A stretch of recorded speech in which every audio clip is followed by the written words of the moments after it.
Hello, good morning. Welcome to the weekend. It's Hobby Evolution episode 246. It's a Saturday. Good morning. So, have a few things that I wanted to talk about, topics today.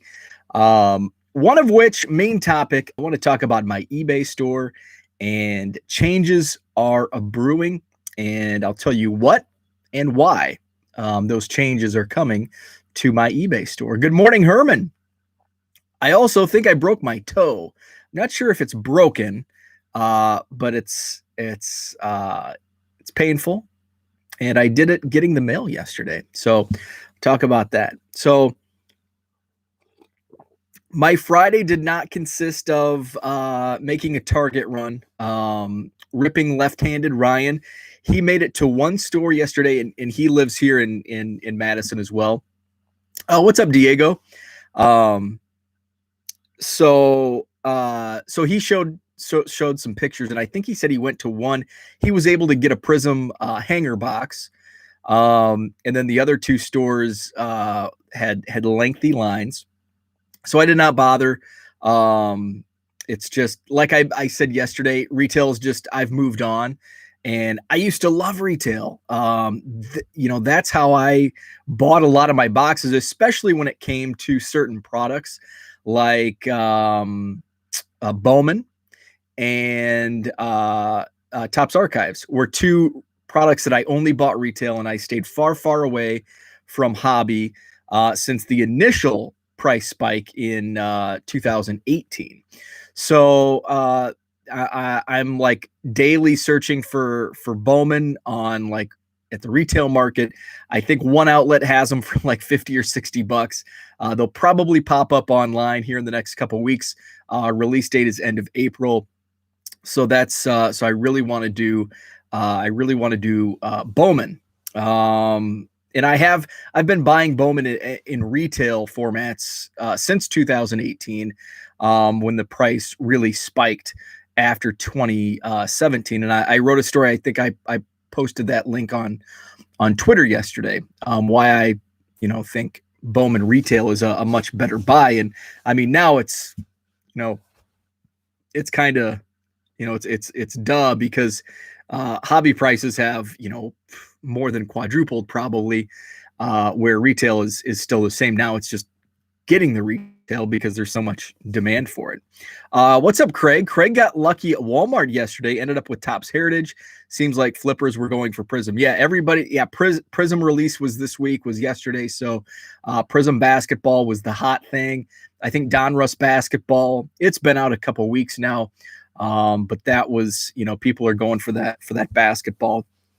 So yeah, I did not partake in any of the madness. And I'm okay with it. It's just, I've moved on. So my collecting strategy, if I can get it on the website, like Target website, I'll get it there. That's how I got my Heritage Blasters was through Target. Topps.com for hobby boxes, if they're, decent priced, which they have been.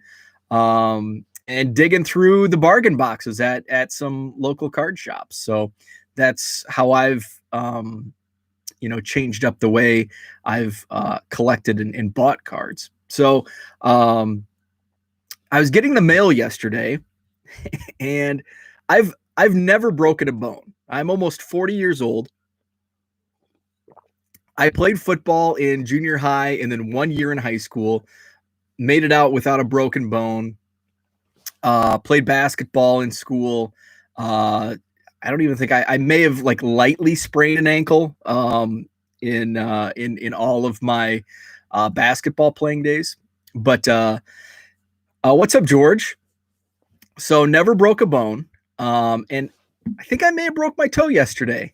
I was getting the mail, and we have two steps. Well, there's a couple steps up and then a couple steps to the front door. So I was on the second landing, and I was just, running up, and I've actually slipped. I've done this before. I should have been more careful, because I've actually, the shoes that I wear, they're just like, they're like Skechers. And for some reason they're kind of slippery.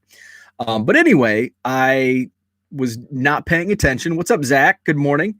I wasn't paying attention, and I just kind of shuffled up the two steps. But I think what happened was I slid. I didn't clear the first step, and so I like hit it awkwardly. All I remember is when I landed, like I fell. I landed in my big toe, my left big toe, like I didn't hear a crunch or a crack, but it bent in a way that your toe's not supposed to bend. And my shoe, it took my shoe right off. And it was like insane. If you've seen Family Guy where Peter Griffin is just, that's what I did. I literally did that for like 2 minutes on my front porch. I tried to be quiet about it because my wife was leaving at the same time. And I didn't, she's not a nurse, but she kind of freaks out when you get hurt. So I didn't want her to hear it because she was going to some appointments, and it's like, don't worry about me. I'm going to be fine. She did not hear me. So I was able to get my shoe back on and get in the house, limp in the house, before she pulled out of the garage and saw me writhing in pain and doing the Peter Griffin. And I think that scene from Family Guy is just, we can all relate because we've all stubbed our toe and hit the corner of the coffee table. And it's just like, it's the worst pain ever. What's up, Ken? Good morning. So I was just I'm sure at least one of my neighbors probably had to see me do this. So I hope they got a good laugh out of it. So my first concern after this happened, my first concern was, oh crap, it's gonna, when you stub your toe, the toenail gets all black and blue and it falls off. And that was like, what's up, Matthew? That was my biggest concern, was the toenail, not like a broken toe or not being able to walk. It was, shoot, I don't want to lose my toenail. Herman says my wife is always dropping cans. Ouch. Oof. So I go in the house and it's just like it's my foot's on fire. Like it's just in pain and on fire. So I just sat on the couch. What am I going to do? I slipped my sock off and it was swelling up already. So I texted my wife because I knew she would have a better plan of attack than I would. So she's like, put ice on it, take ibuprofen. So unfortunately the ibuprofen was upstairs and I could not even walk. So I was close enough to the fridge that I was able to get an ice pack out of the freezer, put some ice on it, and just kind of sat down for 10 minutes. After a while, I did go upstairs, got some ibuprofen, and after a while it finally, it was still pretty swollen. But I was able to at least move. I still can't put pressure on the actual toe, but I can walk without being in super pain. So it got better throughout the day and night. Woke up this morning and it's the whole toe. Fortunately, the toenail's not turning black. Hopefully it doesn't. But my entire toe up into my foot is just black and blue. It's kind of cool. It looks like a scary, a horror movie makeup. But it does hurt. And so I may be popping some more ibuprofen today. So almost made it to 40. Hopefully I think it's just a stub, a bad stub. I'm just trying to be optimistic. So that was all for mail. And I don't even think, I know no Cubs mail came in the mailbox. I think it was just political crap that was in my mailbox. So all that for a couple flyers that I just trashed anyway. Speaking of that, I still have everybody's packages from the last 3 weeks. So that's kind of what I wanted to talk about today was my eBay store. I crossed the 7,000 items sold in the last 90 days. That's almost 80 items sold per day in the last 3 months. So it's really slowing me down on the trades. I've had to turn trades down just because I'm behind on. I've got trades from like February that I still need to get out, and it was something that like I had planned for. It was one of my goals was I need to keep focusing on the eBay store, and then later in the year I'll address the trades and focus on some bulk trades. I got like a 30,000 Cubs earlier this year. I've got another 50,000 planned in June. So I'm kind of focusing on those big trades to get me to my goal while I can focus on purging a lot of this stuff behind me. So, I can, when I get to card shows and I go to the card shops and dig through the bargain boxes, got some good cash on hand to buy some of that stuff. So I do have some changes that I'm going to be making to my eBay store. And a lot of it is just because it's April 3rd. The weather is finally getting warm. We were in the 30s the other day, and it was just, it's so demoralizing. Like March 31st, and it's 30 degrees and gray, and it's depressing. But it warmed up each day. And today I think we're going to hit 70. We're going to be in the 70s for the next few days. I'm going to go back to the bike store, and I may pick up a bike. It's going to be warmer, so I want to have a bike and go biking. I got to get new garden beds, so I'll be gardening, just doing yard work, just getting out. It's been a long winter, so a lot of this time that I've had listing, shipping in my eBay store, I'm not going to have that much time. I plan on getting out. We're hosting a card show next month, or this month, in 2 weeks.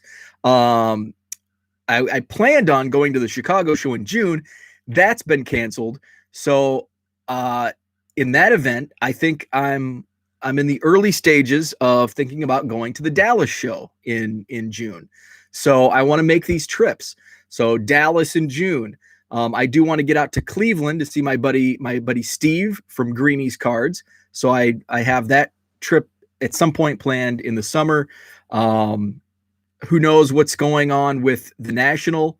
I don't think it's going to happen in Chicago, just based on everything. And I talked more in depth on that the other day on the show, but I don't think it's going to happen in Chicago. So I've got a lot of these things that I have planned. So I'm going to have a lot less time to devote to the eBay store. So my goal for 2021 and with my eBay store was, for the first quarter, I had a goal. I had a daily monetary goal that I wanted to reach through the first quarter, to build up that bank account for card shows and for other things. If I want a hobby box, I can just, it's no thing if I, lose money on a hobby box. It's not, I'm not trying to make money on every purchase. I have that fun money. It's basically fun money. So I wanted to build that up through the first 3 months. I had a goal for the fourth quarter last year, and I more than doubled that daily goal. So I set it up a little higher. So it was actually, my first quarter goal was 3 times what my fourth quarter goal was, and a little higher than what my actual sales were in fourth quarter. And it didn't look like I was going to hit that goal. Like the third week of March, like I was projected to make less than what I made in February with 3 more days in March. But I had a big run at the end. The last couple days saved me, and I made I think it was like $20 more in March than what I made in February. That last week push in March pushed me over my goal by like 60 cents. I mean, it was so close. So I did hit my goal, my sales goal for the first quarter of 2021, barely. So I don't really have that daily goal. I want to, I'm not increasing the goal for second quarter. I would like, and it's kind of my stretch goal to hit that number through the second quarter, but I just don't think it's going to happen. That's why it's going to be a stretch goal. So with all this going on, it's kind of like I'm seeing a parallel, okay. So I'm down here with my eBay store sales, and then PSA and SGC, they're way up here, but there's parallels. It's just, my numbers are way, way, way, way, way, way, way, way lower than theirs. But there's a parallel because I'm one guy with a full-time job and, other activities that are being planned. So I need to spend that time, and I won't have the time to list 899-cent cards in my eBay store in 1 week's time. So I've already started kind of limiting the 99-cent listings that I'm putting in. And a lot of cards that I'm listing are no longer 99 cents. They're $1.50. And part of that is because, well, I've got enough. I have over 100 items to ship right now that I need to get shipped out. So there's still that volume that I'm trying to keep up with the volume. And if they sell, they sell. If they don't, no sweat off my back. But another reason is a lot of people ask me on like every platform, how do you make money selling 99-cent cards on eBay with fees and supplies and all that? And, up until a few months ago, it was a little cushier. 3, 4, 5, 6 months ago, my net profit per single sale on a 99-cent card was about 20 cents. And it's a loss leader. So basically, I have these 99-cent listings like, oh, wow, you can't really find many singles on eBay for 99 cents free shipping. So they come to my store. They want a Reggie Jackson card for 99 cents, but they see there's a Buster Posey and a Mariano Rivera, and all of a sudden they see my Yankees category. So they're going to buy 30 cards. That's the goal of the 99-cent store, is to bring those people in because they see one card for 99 cents. They see, oh, I can get a volume discount if I buy 3 or more cards. I'm going to buy 30 cards. That's $3 off. It's free shipping. And so that's the ultimate goal. But obviously with volume, you're going to have more of those, but you're also going to have more single sales, more of those loss leader 99-cent sales where somebody wants the Reggie Jackson and they're only going to buy this Reggie Jackson. And so I'm only making 20 cents, but now top loaders have increased and they continue to increase. So now that margin is down to like 10 cents. If it's a promoted listing, I've promoted everything. If it's a promoted listing, that's another nickel. So now if somebody finds this Reggie Jackson on a promoted listing and only buys this Reggie Jackson from my store, my net profit is 5 cents. And if I have, say I'm selling 80 a day, if 40 a day are those, that's a lot of time spent for only 5 cents. Now, I haven't really done the number crunching, okay, and that's maybe something that I will be looking at is, can I, is it worth the 99 cent? Right now, yes, it is. But when my time starts to dwindle back, is it going to be worth to continue the 99 cents? And yes, Ken. So it's the PSA approach. I haven't let it get as far as PSA or ComC, where look at ComC's eBay feedback. There's just 1,000 negatives in the last month because they can't keep up with the volume. And I'm getting to that point where I'm still able to meet my threshold of 3-day handling. I have 3-day handling because I'm sales manager, I'm shipping manager, I'm marketing manager, my eBay store. I'm one guy doing this, and it's a lot of volume. So there comes a time where PSA is doing it right. Now, they probably should have done this 6 months ago, but they finally made the right decision where we've got to just raise our prices. They did that. They're still seeing the volume coming in. Okay, we've got to shut the faucet off. And that's good because they've got to get caught up. SGC, people are crapping on SGC for tripling their prices, raising their prices. Guess what? They can't. You're either going to pay 3 times to SGC, or you're going to send your stuff in at their original prices with thousands and thousands of others. And guess what? You're not going to get your cards back for another year. What would you rather have? So, I mean, it's you can't just hire a bunch of people to come in and handle all this stuff. So I think those companies are finally doing the right thing. And I know it's not a negative, but I just need to kind of elaborate on, the strategy. What I'm doing is, before it gets to that point, I don't want to fall into that trap. I don't want to fall into COMC and 1,000 negatives because I can't keep up with demand. So what do I have to do? Well, I still have a bunch of cards that I want to sell. And if they're moving at 99 cents, I need to both kind of slow things down, raise the prices, and maybe instead of selling 80, I sell 50, but I'm also cushioning because top loader prices are now going up. And so top loader prices, the last box I bought, and I'm running low and I'm looking every day, I got for 10 cents a top loader. COMC is buying top loaders for 10 cents a piece. Now, I think there's some, they're subject to returns, and I haven't read all the fine print on that, but if COMC's offering up 10 cents per top loader, that means that floor on 10-cent top loaders, because I used to search for, and because of the volume I do, the pennies count. So I was looking, okay, most people are selling them for 10 cents. I'm going to try to get them for 8 cents or 7 cents. And I was able to do that if I looked hard enough. And now I've got to look really hard, and I haven't been able to find them at 10 cents. I had to buy 4,000 to get, 10 cents, which is good because it lasts me. But now I'm getting, toward the bottom, and it's like, okay, I don't have much time. I need to start finding deals, and I'll probably end up having to pay 15 cents.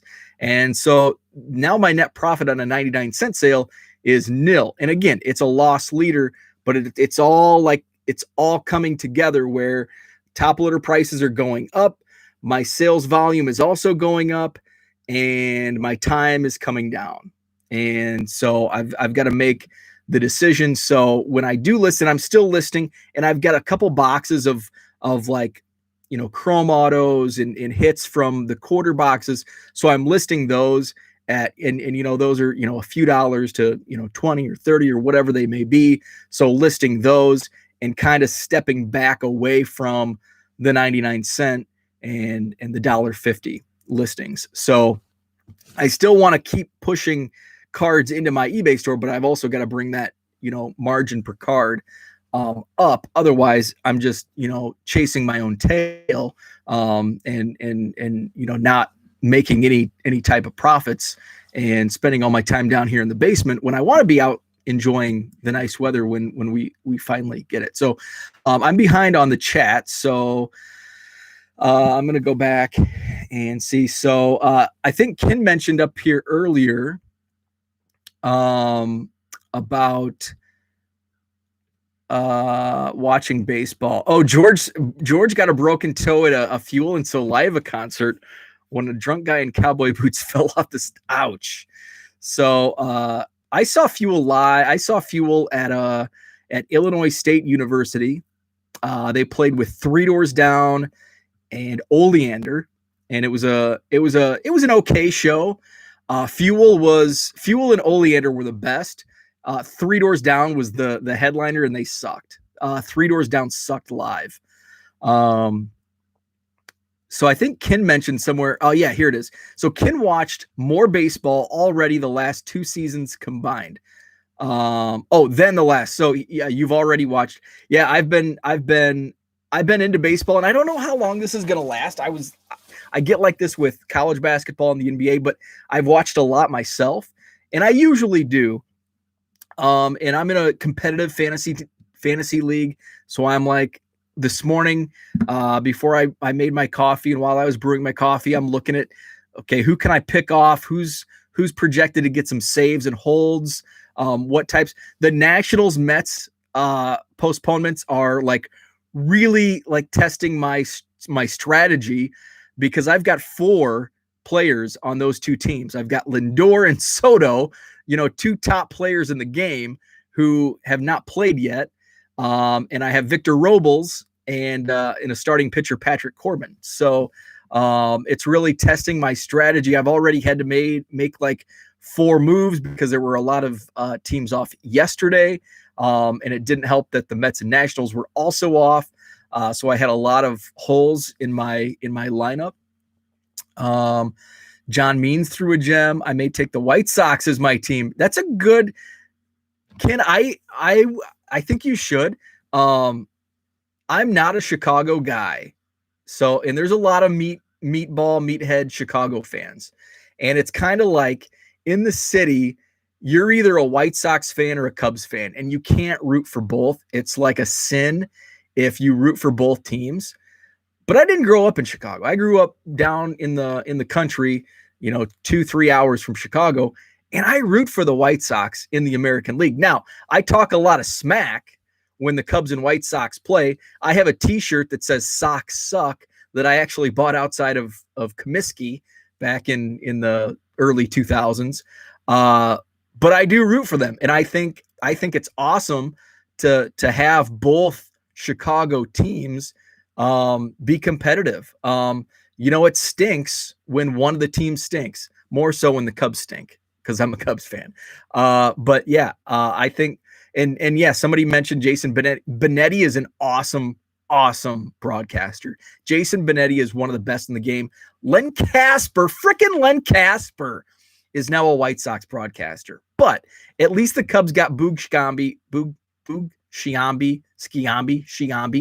I like Boog a lot, so I'm not as upset, but man, I love Len Casper. So now the White Sox have like 2 of the best broadcasters with the White Sox.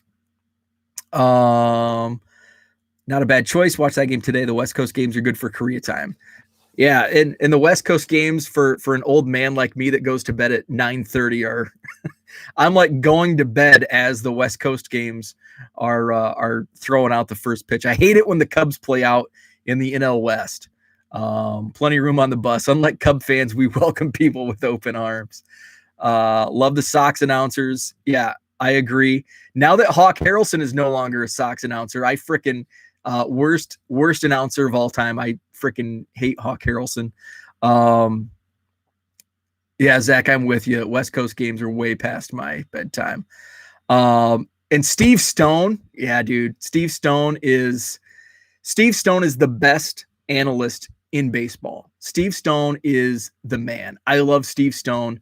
I despise Dusty Baker because of Dusty Baker. Basically, he was upset by Steve Stone's critical commentary, and that pisses me off. Like, do your thing. Don't worry what the broadcasters are saying. And maybe I'm a little more broadcaster centric because that's my background and I did that for so long.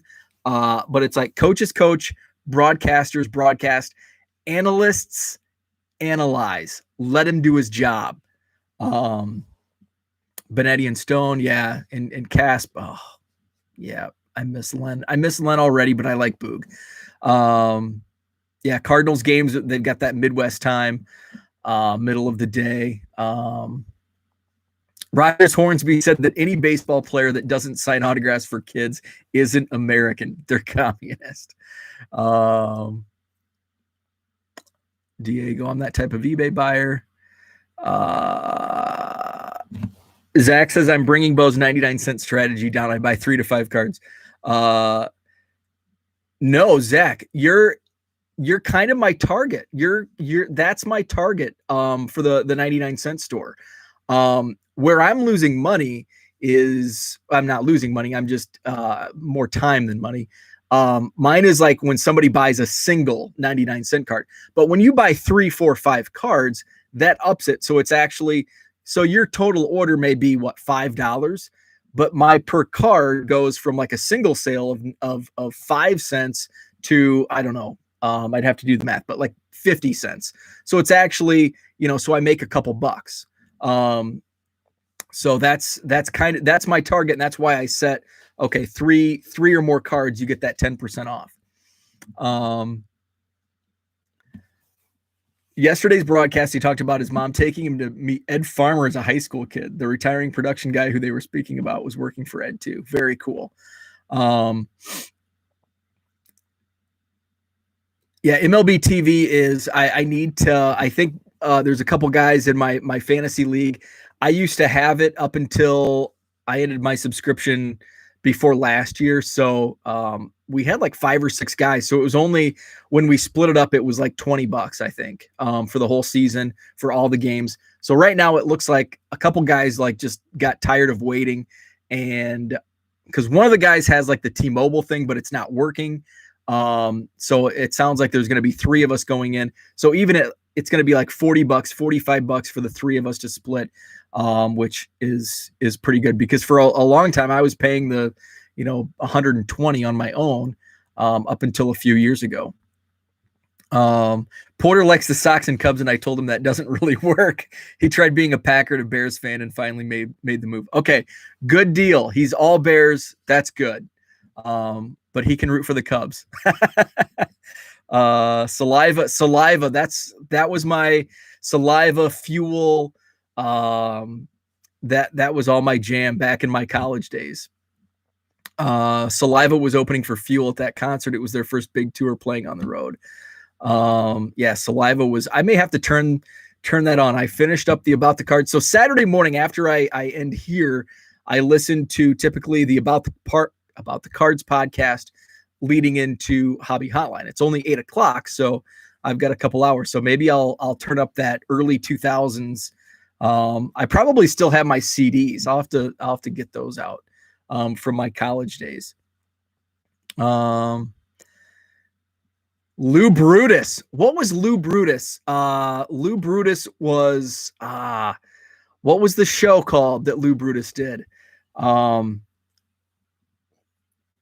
He was on we had a modern rock station in Macomb. And we had, and I don't know if you were in Dallas in the 90s, but in the mid 90s. So I was like a freshman in high school. And I remember this because it was like my freshman year in high school. In football, we would listen to like our pump up, anthems. Our pump up CD was the X Games soundtrack. And it had, what's a CD? So the X Games soundtrack had, I'm Guilty by Gravity Kills. Jerry Was a Race Car Driver was on that. Oh, You've Only Been in, okay. So, this was 25 years ago. So that was our jam, and we had a hard drive with Lou Brutus. So we had, a rock station that was simulcast. It was on like this random tower, and it was just a complete simulcast of a Dallas rock station, Z Rock, and it might even still be a station in Dallas. I don't know.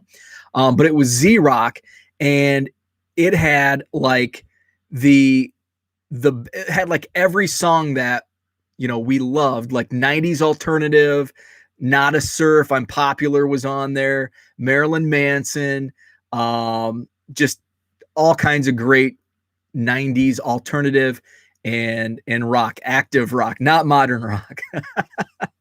The station in Macomb was Modern Rock. It was Modern Rock 95.9. That was the radio station that carried hard drive. So Z Rock, and it was only like, it was simulcast like my freshman year. So this would have been 95, 96. And then it just went dead. And I'm pretty sure it was just the tower, the signal, the station. I think it was 95.1 where we were at. It was out of Northern Illinois. And it came in like, it was kind of fuzzy. Pantera. Oh, Cemetery Gates, one of my all-time. I was listening to, it was Cemetery Gates, and there was one other, and that came on like my Pandora on a bus in the middle of Utah. And if you've ever been in the middle of Utah at night, it's like pitch black. And so I'm on a bus, and this comes on, and it was just like it was meant to, like in a movie, like a song queued up to a movie scene. That was it. Cemetery Gates, rolling down a desolate highway, in the middle of the night in nowhere, Utah. That was Pantera Cemetery Gates was the perfect song. I also had Bob Seger on the road pop on after a game in Omaha. So we were between Omaha. We were on the bus rolling back to Illinois, and we were on I-80 somewhere between Des Moines and Omaha, and Bob Seger on a long and lonesome highway east of Omaha came on. It's like, oh, this is perfect. This is probably Bob Seger probably penned this while he was on a tour bus after a show in Omaha, and he's driving down I-80. So I was talking about Z-Rock. So Z-Rock was just this awesome station, and a modern rock or an active rock or whatever term they use now, no other radio station that I ever came across had that same mix. Probably because you're in that time, like you're in high school, that music just speaks to you, and that's probably why it never came back. But we have a station now in Madison, and it's similar in far as signal goes, because it's got this weak signal. It doesn't stop on the scan. It randomly, I think I was on the side of town where it comes in clearer, so it actually stopped on the scan. And I'm like, holy crap, 106.7. This is, it's an alternative that plays a lot of that 90s stuff that Z-Rock played. It's like, this is like Z-Rock. And they played like 3 straight songs that would have played on Z-Rock in 1996. Bob Seger, I'm the only man in the room, never listened to most what y'all are talking about. So funny the talk is about band. Meanwhile, my son pulled my bass out asking, can he play it nice? Pantera Walk is an all-time workout song. Yeah, that's a great one. Ken is anti-musically inclined. I am with you. My grandma was like a music savant. She could hear a song and she could play it on the piano, like without any sheet music. She could hear the music and she could replicate it on a piano. She actually wrote some songs that were my cousin has the sheet music from the song she wrote. I think it was called like Twilight or something, in like the 1940s. And it was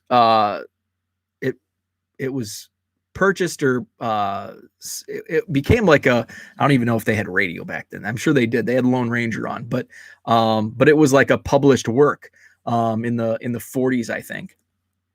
My stepson can teach himself to play instruments. Yeah, that's a really cool. Like it's rare that